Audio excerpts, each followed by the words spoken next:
ऊर्जा समझना है सर। ओ अभी जो पढ़ाए हैं जी। चलो तो तब समुद्री ऊर्जा की मैं बात कर दूं।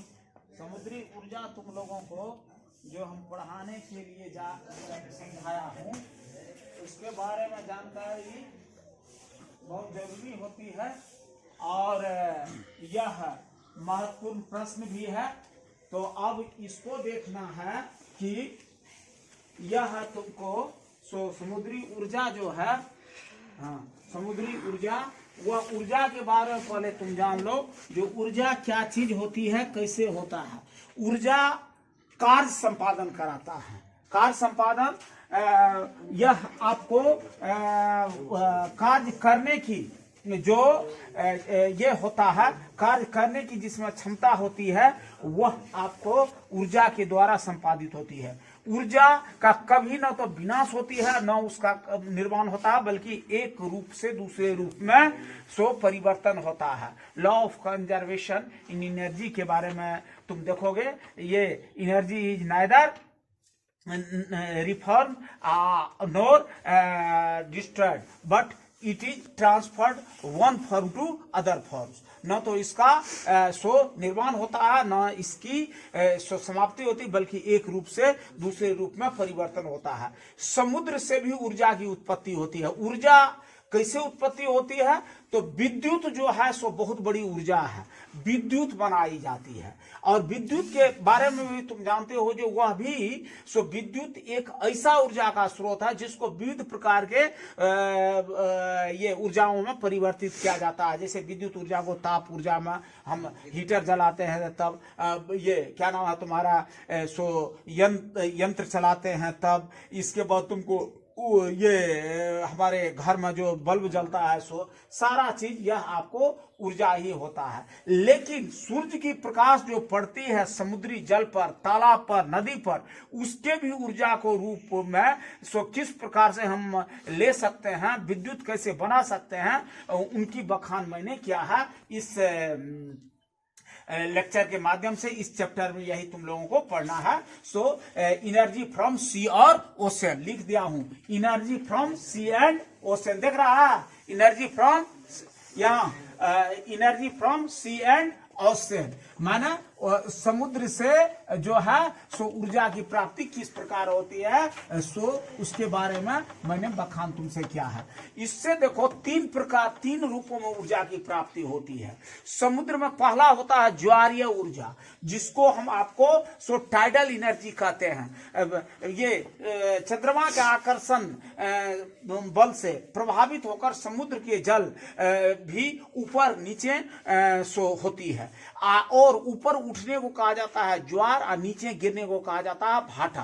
तो ज्वार और भाटा जब होता है तो ऐसी परिस्थिति में वह जो ऊपर उठा बहुत तेजी से और सुन लो ध्यान पूर्वक, और नीचे गिरा, तो उससे विद्युत की उत्पादन करने की बात आ जाती है। उसमें होता है क्या, जब समुद्र के जल ऊपर उठता है तो ऊपर उठे हुए जल के माना टरबाइन पर उस जल को गिराया जाता है।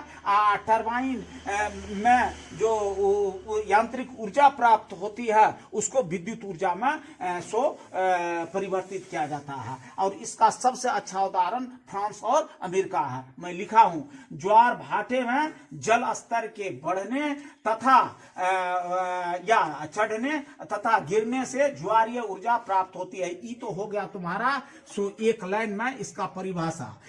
और उसका डिस्क्रिप्शन को भी देख लो। जो ऊपर उठे जल माना जनित्र, जो जिसको तुम जनरेटर कहते हैं, के टरबाइन पर गिराया जाता है तथा यांत्रिक ऊर्जा को विद्युत ऊर्जा में परिवर्तित किया जाता है। और यह ज्वार भाटा के दौरान काफी मात्रा में यांत्रिक ऊर्जा रहती है और उसको विद्युत ऊर्जा में बदला जाता है। दूसरा हो गया आपको वेव एनर्जी, तरंग वाली ऊर्जा। क्या होता है, पानी तुम देखेगा हवा बहती रहती है तो तुमको छोटे छोटे तालाब का पानी में भी रेह या विक्षोभ उत्पन्न होता रहता है। तो या आपको महासागर में भी आपको वेव या एनर्जी क्या नाम तरंग ऊर्जा उत्पन्न होता है। और महासागर के जल या महासागरों के आर पार जब एकदम काफी शक्तिशाली या प्रबल पवन बहती है तो तरंगें उत्पन्न होती है।